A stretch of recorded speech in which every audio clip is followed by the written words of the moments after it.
இப்போ வரும், வந்து கொண்டே இருக்கிறது. அதனால நல்லா நீங்கள் யோசி. இப்போ மும்மூர்த்தி, 3 கடவுள். பெரிய கடவுள் யாருங்க சொல்லுங்க? நம்ம படைக்கிறவங்க யாரு? பிரம்மா, அப்புறம் விஷ்ணு, அப்புறம் சிவன். இந்த 3 பேரும் வந்து எதிர்க்க நின்று, ஏன் எதிர்க்க ராமதாசர் உனக்கு என்ன வர வேணும், நீ கேட்குற வரமெல்லாம் கொடுக்குறோம்பா அப்படின்னு சொன்னாங்க. நான் என்ன வர கேட்பேன் சொல்லுங்க பார்ப்போம், சொல்லுங்க. ஒரு சொட்டு சாராயம் இல்லாத நாடு, ஒரு சொட்டு சாராயம் இல்லாத. எங்கேயாவது கள்ளச்சாராயம் காசெல்லாம் இல்லை, கள்ளச்சாராயம் விற்கிறான்னா பெண்களை விட்டு 10 சவுக்கடி, பெரிய சவுக்காடி பெண்களை விட்டு அடிப்பேன் நடு ரோட்டில். கள்ளச்சாராயம் அந்த மாதிரி இருக்கு. ஏன்னா கடவுள் வரம் கொடுத்துட்டாரு, மும்மூர்த்தியோட வரம் கொடுத்துட்டாருல்ல, அப்போ அடிக்கலாம்ல. சவுக்கு பெரிய சாட்டையை பெண்கள்கிட்ட கொடுத்து எவனா ஒருத்தர் கள்ளச்சாராயம் குடிச்சிட்டான்னா நடு ரோட்டில் இட்டாந்து நிற்க வச்சு அந்த பெண்ணு அந்த சாட்டை மாறி மாறி மாறி அடிக்கிறான். குடிப்பியா குடிப்பியா? அவன் குடிக்க மாட்டான்னு சொன்னால் விட்டுருவான். 2 வாரம் கேட்பேன். இன்னொரு வாரம் மழை பெய்யல, இந்த மழை அந்த தண்ணி ஒரு சொட்டு கூட கடலுக்கு போகக்கூடாது. மழை வானத்திலிருந்து பொழிகிற மழை இந்த பூமியிலேயே கடலுக்கு சேமிச்சு. உங்களுக்கு ஒன்று சொல்கிறேன், இந்த நேரத்தில் நீங்கள் இப்போ காவிரி தண்ணியை குடிக்கிறீங்களா இல்லையா? குடிக்கிறோம். அதுக்கு காரணம் யார் தெரியுமா உங்களுக்கு? நானா போராடி மனித சங்கிலி, தொப்பூர்லேருந்து ஓசூர் வரைக்கும் மனித சங்கிலி போராட்டம், எத்தனை போராட்டம். அப்புறம் கடைசியில் கலைஞர் அவருடைய நண்பர் அவர் என்ன பண்ணார், என் தொல்லை தாங்காமல் சரி ஒகேனக்கல் கூட்டு குடிநீர் திட்டம் கொண்டு வரேன் அப்படின்னு சொல்லி ஜே.கே. மணி தலைவர் எழுதுறாங்க. இவர் எம்எல்ஏ வந்தார். இப்போ 3 முறை எம்எல்ஏவாக இருக்காரு. இப்பவும் எம்எல்ஏ வரும். அவர்கிட்ட சொல்லி இந்த ராமதாஸ் போராட்டம் வேண்டாம், நான் தண்ணி கொடுக்குறேன் அப்படின்னு சொல்லி ஒகேனக்கல் கூட்டு குடிநீர் திட்டம் கொண்டு வந்தது என்னுடைய போராட்டத்தினால நீங்கள் தண்ணீர் குடிக்கிறீங்க. ஆனால் சில ஊருக்கு வருது, சில ஊருக்கு வரமாட்டேது, அது கொஞ்சமாக வருது, போகலை இல்லையா? அதனால் 2வது கூட்டு குடிநீர் திட்டம் ஒகேனக்கல் கொண்டு வரணும்னு சொல்லி இப்போ போராடிட்டு இருக்கோம். இப்போ உங்கள் வருங்கால எம்பி முனைவர் சௌமியா அன்புமணி நீங்கள் தேர்ந்தெடுத்து எம்பி ஆக்கணும்னா இந்த திட்டம் காவிரி தண்ணீர் உங்கள் வீட்டு குழாயில், இப்போ சொல்கிறேன், உங்கள் வீட்டில் ஒரு குழாயை இப்போவே நீங்கள் தயார் பண்ணி வச்சுங்க. அந்த காவிரி தண்ணி உங்கள் வீட்டு குழாயில் கட்டாயம் வரும். ஒகேனக்கல் கூட்டு குடிநீர் திட்டம். அதனால் நல்ல திட்டங்களை எல்லாம் நாங்கள் கொண்டு வருவோம். சிப்காட் அவங்க சௌமியா அன்புமணி பேசும். இப்போ அது என்னென்ன செய்ய போகிறோம் பேசப்போகுது. அது அங்கே எல்லா ஊர்லேயும் போய் ஓட்டு கட்டு வருது. அதனால நான் பேச வேண்டியதெல்லாம் பேசிட்டேன். எனக்கு நீங்கள் ஒரு வாக்குறுதி கொடுத்து இங்கே நல்ல மகிழ்ச்சியாக போயிட்டு வாங்க அப்படின்னு சொல்லி ஒரு வாக்குறுதி கொடுக்கணும். என்ன வாக்குறுதி?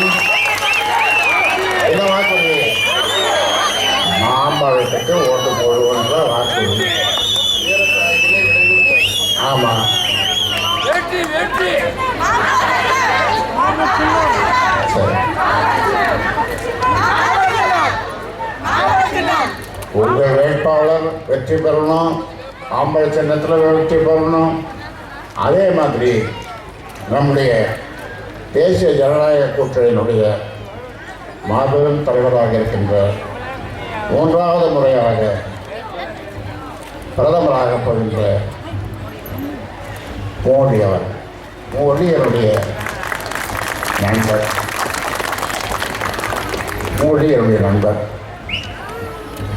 அவர் வெற்றி பெறும். என் மேலே அவருக்கு அளவு கடந்த தெரியும். ஒரு காலத்தில் வரும்போது கூட பார்த்தா அதை கட்டி பிடிச்சிக்கணும். நாங்கள் 2 பேரும்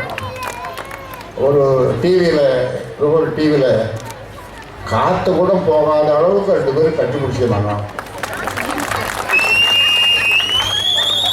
அதனால் மோடியிடம் சொல்லி சௌமியா அன்புமணி இந்த திட்டங்கள் மிக மிக மிக பிற்படுத்தப்பட்ட மாவட்டமான இந்த தருமபுரி மாவட்டத்திற்கு இந்த திட்டங்கள் கொடுக்கணும் அப்படின்னு சொல்லி அவர் ஆஃபீஸில் போய் பிரதமர் ஆஃபீஸில் போய் உட்கார்ந்து சண்டை போட்டு திட்டங்களை எல்லாம் உங்களுக்கு கொண்டு வரும்.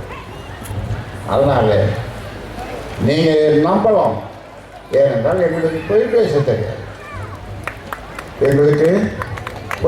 தெரியாது. அதனால் ஒரு நல்ல வேட்பாளரை உங்களுக்கு கொடுத்திருக்கிறோம். நீங்கள் வாக்களியுங்கள், மாம்பழத்திற்கு வாக்களியுங்கள் என்று கேட்டு உங்களிடமிருந்து விடைபெறுகிறேன். இப்பொழுது உங்களுடைய வெற்றி வேட்பாளர் முனைவர்னா அவர் டாக்டரேட் வாங்கிட்டாங்க. ஆமாம், முனைவர் சௌமியா அன்புமணி உங்களிடம் சில வார்த்தைகள். அரசு மருத்துவக் கல்லூரியை கொண்டு வந்தார். தர்மபுரி அரசு மருத்துவமனையாக இருந்தது. தர்மபுரி அரசு மருத்துவ கல்லூரியாக தரம் உயர்த்தப்பட்ட பின்பு நகரத்தில் அப்பல்லோ ஹாஸ்பிட்டல் டாக்டர்லாம் எப்படி சிறப்பு வைத்தியம் செய்வார்களோ அப்படிப்பட்ட ஒரு சிறந்த வைத்தியத்தை இந்த தர்மபுரியில் இருக்கும் அனைவருக்கும் எளியோருக்கும் கிடைக்க வேண்டும் என்று கொண்டு வரப்பட்டதுதான் தர்மபுரி அரசு மருத்துவக் கல்லூரி. எப்பேற்பட்ட பெரிய டாக்டர்லாம் மருத்துவர்கள்லாம் நமக்கு சிகிச்சை அளிக்கிறாங்க. இதையெல்லாம் நீங்கள் கேட்டு போராடினீர்களா? தெருவில் ஏதாவது மனித சங்கிலி பண்ணீங்களா? எதுவுமே இல்லை. ஐயா அவர்களுடைய ஆலோசனைப்படி தர்மபுரிக்கு முக்கியத்துவம் கொடுக்க வேண்டும் என்று கொண்டு வரப்பட்ட திட்டம் தான் அந்த திட்டமெல்லாம். போராடாமல் கிடைத்த அந்த விஷயங்கள் எல்லாம் மாம்பழம் சின்னம் கொண்டு வந்தது. நீங்கள் எல்லாம் வெளில போய் சொல்லலாம், மாம்பழ சின்னத்துக்கு ஓட்டு போடுங்க, போராடாமலே நிறைய கிடைக்கும். ஏன்னா போராடுறதுக்கு ஐயா இங்க இருக்கிறார். உங்களுக்காக போராடுவதற்கும் இந்த ஊமை ஜனங்களுக்காக போராடுவதற்கும் ஐயா இருப்பதானால் எந்த திட்டத்துக்காகவும் நீங்கள் போராட வேண்டியதே இல்லை. ஒகேனக்கல் கூட்டு குடிநீர் திட்டத்தை பற்றி உங்களுக்கு தெரிஞ்சிருக்காது, வந்திருக்கு. ஆனால் அதை ஐயா தான் பெற்றுக் கொடுத்தார் என்பதை பாதி பேருக்கு தெரியாமல் கூட இருந்திருக்கும். அந்த மாதிரி நிறைய விஷயங்கள் இருக்கிறது. தர்மபுரி காவிரி உபரிநீர் திட்டம், அதை கூட கண்டிப்பாக ஐயாவின் ஆலோசனைப்படி நாங்கள் வழி நடந்து இந்த திட்டத்தை கண்டிப்பாக கொண்டு வருவோம். ஐயா சொன்னாங்க, பிரதமர் வீட்டு வாசல்லே போய் நான் உட்காந்துக்குவேன். கண்டிப்பாக ஐயா நீங்க ஆசீர்வாதம் செய்தீங்கன்னா அது கூட நடக்கும். கண்டிப்பாக அந்த திட்டத்தையும் கொண்டு வருவது என்னுடைய முதல் குறிக்கோளாக செயல்படுவேன். வேலை வாய்ப்பு சிப்காட் பற்றியும் நம்ம பேசிகிட்டு இருக்கிறோம். தடங்கம் பகுதியில் வரக்கூடிய சிப்காட் தொழில் வளாகத்தில் பெரிய பெரிய தொழிற்சாலைகளை கொண்டு வந்து நம்மளுடைய பிள்ளைகளுக்கு, அவங்க உங்கள் பிள்ளைங்க நான் நினைக்கல, அவங்கள என் பிள்ளைங்களாகவும் என் குழந்தைகளாகவும் தான் நான் நினைக்கிறேன். அந்த குழந்தைகளுக்கு வேலை வாய்ப்பை கொடுக்க வேண்டும் என்பதுதான் அடுத்த குறிக்கோள். ஐயா அவர்கள் முதலே சொன்ன மாதிரி குடி ஒழிப்பு, மது ஒழிப்பு, அதை கண்டிப்பாக நான் ஐயா அவங்க கொடுத்த பேனாவால் தான் போட்டு முடிப்போன்னு நினைக்கிறேன். அதுதான் நடக்கும். அப்படிப்பட்ட ஒரு நல்ல நாளும் வராதோ அப்படின்னு தான் நம்ம இயங்கிக் கொண்டிருக்கிறோம். பெண் கல்வி இந்த பகுதியில் அரசு மகளிர் கல்லூரி, இப்போ அரசு கல்லூரி இருக்கிறது, கலை அறிவியல் கல்லூரி, அரசு மகளிர் கல்லூரியை கொண்டு வருவதற்கு என்னாலான அடுத்த முயற்சிகளை கண்டிப்பாக கொண்டு வருவேன். பெண் குழந்தைகளுக்கு வேலை வாய்ப்பையும் மகளிருக்கு வேலை வாய்ப்பையும் கொண்டு வருவதற்கு முழு முயற்சி எடுப்பேன். நிலுவையில் உள்ள நீர் பாசன திட்டங்கள், இப்போ தூக்கத்தில் படுத்தா கூட தூள் செட்டு ஏறி வாணியார் திட்டம் இதான் எனக்கு வருது. இதெல்லாம் நிலுவையில் உள்ள திட்டங்கள். இப்போ ஜெகநாதன் கோம்பை திட்டத்தை கூட எவ்வளோ போராட்டம் பண்ணி 2005 உடைந்து போன அந்த அணை அதை திருப்பி கொண்டு வரத்துக்காக எத்தனையோ போராட்டங்கள் பண்ணி எத்தனையோ முயற்சி எடுத்து காட்டுக்குள்ளெல்லாம் நடந்து அதற்கு 3 கோடி ரூபாய் நிதி ஒதுக்கி, ஆனாலும் அதை யாரும் தொடங்கவே இல்லை. அந்த நிலுவையில் உள்ள இந்த மாதிரி திட்டங்களை எல்லாம் நிறைவேற்றி வைப்பதுதான் என்னுடைய வேலை என்று கூறிக்கொண்டு ஐயா அவர்களின் பாதம் தொட்டு வணங்கி, அவர்கள் எங்களுக்கெல்லாம் இப்படி தான் பயிற்சி கொடுத்துருக்குறாங்க. பசுமை தாயகத்தில் கடுமையாக உழைக்கணும், உண்மையாக உழைக்கணும், 100% இல்லை 200% உழைக்கணும். ஐயாவோட பிறந்த தினமே 25/7, அதாவது ஜூலை 25, அதாவது 24/7 அப்படின்னா அதாவது 24 மணி நேரமும் 7 நாட்களும் வேலை செய்வாங்களாம். ஆனா ஐயா அப்படி இல்லை, 25 நாட்கள் அவரு அந்த 25 மணி நேரம் அவருக்கு கூடுதலாக 1 மணி நேரம் அந்த ஒரு வாரத்துல அந்த கூடுதலாக 1 மணி நேரம் கூட வேலை செய்வார். அப்படிப்பட்ட ஒரு மாமனிதரை ஐயாவுடைய வழிகாட்டுதல் படி எல்லா விஷயங்களையும் கண்டிப்பாக நான் செய்வேன். அதில் நான் உறுதியோடு இருக்கிறேன். எனக்கு வேண்டியதெல்லாம் நீங்கள் தரும் அந்த வாய்ப்பு தான். உங்களுக்கு சேவை செய்ய ஒரு வாய்ப்பு கேட்கிறேன். அதற்கு மாம்பழம் சின்னத்தில் எனக்கு வாக்களித்து வெற்றி பெற செய்யுமாறு அன்போடு பாசத்தோடு கேட்டுக்கொள்கிறேன். நன்றி, வணக்கம். செய்யலாம். என்ன செய்யறேன்னா, அன்புமணி மத்திய அமைச்சராக சுகாதாரத்துறை அமைச்சராக பதவியேற்கிறார். நானும் பதவியேற்புக்கு போகிறோம். நானும் என்னுடைய மனைவியும் போகிறோம். பதவியேற்பு விழா நடந்து முடிகிறது. அன்புமணி சொல்கிறார், என்னுடைய ஆஃபீஸ் அவருடைய ஆஃபீஸுக்கு வந்து பாருங்க பானா எங்கள் 2 பேரும் கூப்பிட்றாரு. சரி, நாங்கள் 2 பேரும் போகிறோம். போயிட்டு அவருக்கு ஒன்றும் புரியல. அவர் அப்பா நான் என்ன செய்யணும் அப்படின்ற அந்த ஆஃபீஸோட போனோம். நாங்கள் 3 பேர். அவர் என்னப்பா செய்யணும் நான் அப்படின்னு ஒன்றும் புரியல. மகிழ்ச்சி ஒரு பக்கம், பயம் ஒரு பக்கம். நான் ஒரே வார்த்தை சொன்னேன், ஜனாதிபதி தான் இந்த நாட்டினுடைய பெரிய குடிமகன், முதல் குடிமகன் ஜனாதிபதி.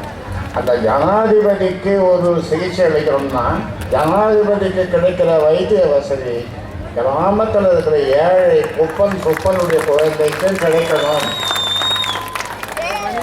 இதுதான் நீ செய்ய வேண்டியதுன்னு சொன்னேன். சரி, அப்படியே செய்கிறோம்பா அப்படின்னு. அதுக்காக தான் ஒரு திட்டத்தை உலகமே பார்த்து பாராட்டுகிற அளவுக்கு பாராட்டுறது மட்டுமல்ல, அவர்களும் அதை காப்பி அடித்தாங்க உலக நாடுகள். தேசிய கிராமப்புற சுகாதார திட்டம், தேசிய கிராமப்புற, நல்லா ஞாபகம் வச்சுருந்தேன், கிராமப்புறம். இப்போ சொன்னாங்க, சொல்லிச்சுல, அதாவது தலைவரும் சொன்னார், ஒரு பிரசவ வலி, அதுக்கு முன்னாடி என்ன பண்ணும், ஒரு கயிறு கட்டில அந்த பிரசவ அந்த வலி துடிச்சு நிற்கிற அந்த பெண்ணை அதில் போட்டு 4 பேர் தூக்கி போவான். ரொம்ப தூரம் ஆஸ்பத்திரி, எங்கேயோ ரொம்ப தூரத்தில் இருக்கும். ஆனால் இப்போ 108ன்னு போட்டு சொன்னீங்கன்னா நீங்கள் சொல்கிற இடத்துக்கு வந்து நிற்கும். இந்த 108 அந்த நம்பரை, இது ஆர்மியில் இருந்த நம்பர், ஆர்மிக்காரன் நம்பர் கொடுக்க மாட்டேன்ட்டான். ஆர்மி இராணுவம் 108 நாங்கள் கொடுக்க மாட்டோம் அந்த நம்பர். அதை எப்படியோ போராடி, ஏன்னா போராடுறதுனா எங்கள் கட்சியினுடைய வாழ்க்கை. அதை போராடி அந்த 108 ஆம்புலன்ஸ் நம்பரை வாங்கி இப்போ 108 என்ன பண்ணுவாங்க, 108க்கு ஃபோன் பண்ண எந்த நோயாக இருந்தாலும், பிரசவமாக இருந்தாலும், வேலை இருந்தாலும் அவங்க வழி அது இது என்ன பிரச்சனை. இதெல்லாம் தேசிய கிராமப்புற சுகாதார திட்டம். இதெல்லாம் இன்னும் எத்தனையோ திட்டங்கள் சொல்லி மாறாது. அவ்வளோ நாங்கள் பண்ணியிருக்கிறோம், போராடி இருக்கிறோம். அதனால் நாங்கள் கேட்பதெல்லாம் 3 பழம். இந்த குழந்தைய 3 பழத்தை அந்த குழந்தைங்கிட்ட கொடுத்தோம்னாக்கா முதல்ல எதை எடுக்கும், மாம்பழத்தை தான் எடுக்கும். மாம்பழம், அப்புறம் பலாப்பழம், வாழைப்பழம். இது முதல்ல இதுக்கு எடுக்க குழந்தைங்க மாம்பழம். என்னுடைய பொருள் பேட்டி ஒரு வருஷம் ஒரு மாதம் ஆகுது. அது பேர்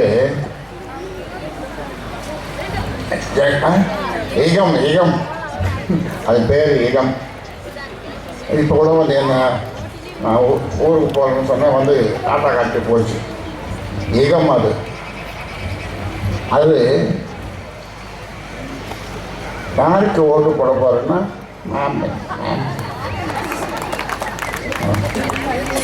அது சொல்லுது. அது பிறந்த நாளுக்கு ஒரு தாலாட்டு பாட்டை பாடினோம் நான். தாலாட்டு பாட்டு எல்லாரும் கேட்டு ரசித்தாங்க.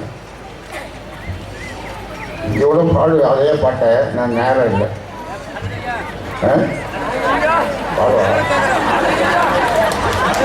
ஒரு பொழிய மாம்பழத்து பொழிய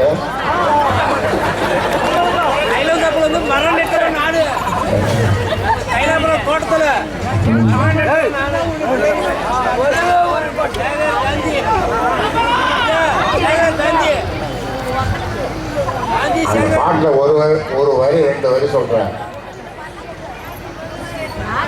நான் பெண்களை நாயிடுவாங்க. அதுக்கு முன்னால் போய் நாய் அப்படின்ட்டாங்க.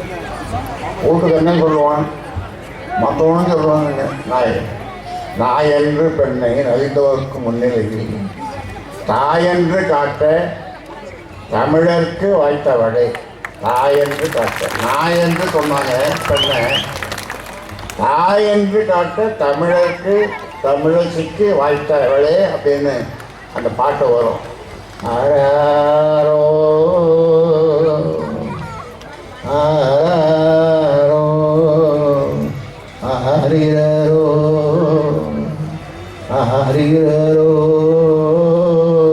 ஆரோ சோலை மலரே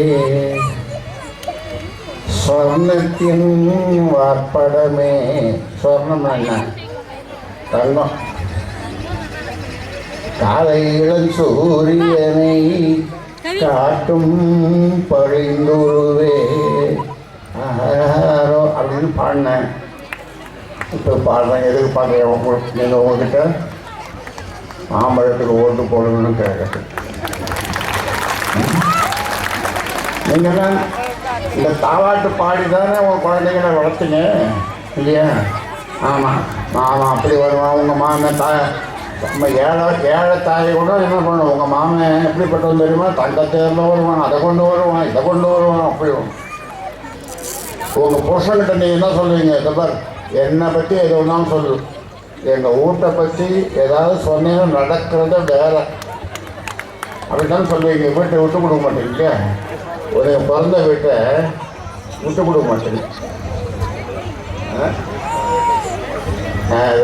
எங்கள் அம்மா வீட்டை பற்றி பேசுனேன் அவ்வளோதான். அதனால் ஒரு தடவை நான் இது வரைக்கும் ஒரு லட்சம் கல்யாணம் பண்ணி வச்சுருப்பேன். நான் என் தலைமையில் கல்யாணம் இந்த மாவட்டத்தில் எவ்வளோ கல்யாணம் பண்ணி வச்சுருக்கேன். உங்களோட நான் தான் பண்ணேன். அதில் ஒரு கல்யாணத்துக்கு நான் போயிருந்தேன்.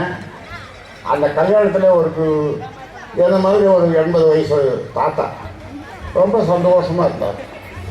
எல்லாம் புது சட்டை புது வேஷ்டி எல்லாம் போட்டுக்கின்னு, அப்போ இல்லை சட்டைகள் ஒரு இதில் ஒரு பானையில் வச்சுருப்பாங்க சட்டை கிட்டாருமா எடுத்து போட்டுன்னு ரொம்ப சந்தோஷமாக இருந்தார். என்ன தாத்தா ரொம்ப சந்தோஷமாக இருக்கு, இன்னைக்கு என் பெரிய குழந்தை வருது அப்படின்னு. இவருக்கு 80 வயசு, பெரிய குழந்தைக்கு என்ன வயசுன்னு கேட்டேன். அதுக்கு 60 வயசு. 60 வயசு, அது பெரிய குழந்தைங்க. எத்தனை குழந்தைங்க? எனக்கு 3 குழந்தைங்க இருக்குது. 2 குழந்தை, சின்ன குழந்தை. எப்படி? அதாவது தகப்பன்கள் தன்னுடைய பெண் குழந்தைகிட்ட எப்படி சொல்லுவாங்க? இப்போ சொன்னேன். அந்த மாதிரி பெண்களை போற்றுவோம், பெண்களை மதிப்போம். இந்த ஓட்டுக்காக இதெல்லாம் நான் பேசுறது. இந்த எலெக்ஷன் இல்லைன்னாலும் எங்கே பேசினாலும் இதுதான் பேசுவேன்.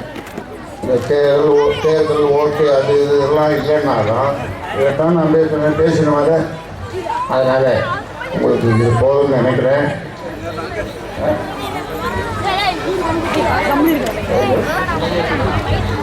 ஆமாம், இளைஞர்கள் பெரியவர்கள் ஆண்கள் எல்லாம் தயாராக இருக்காங்களே. ஆமாம் ஆமாம், அவங்க தயாராக இருக்காங்க. அதை விட இவங்க ரொம்ப தயாராக இருக்காங்க. ஏன்னா இந்த ஊர் ஓட்டு, இந்த பக்கத்து ஊர் ஓட்டு, பெண்கள் ஓட்டு எல்லாமே போட்டு ஆண்கள்கிட்டயே இவங்க பிரச்சாரம் பண்ணுவாங்க. ஆமாம் ஆமாம், நன்றி, வணக்கம்.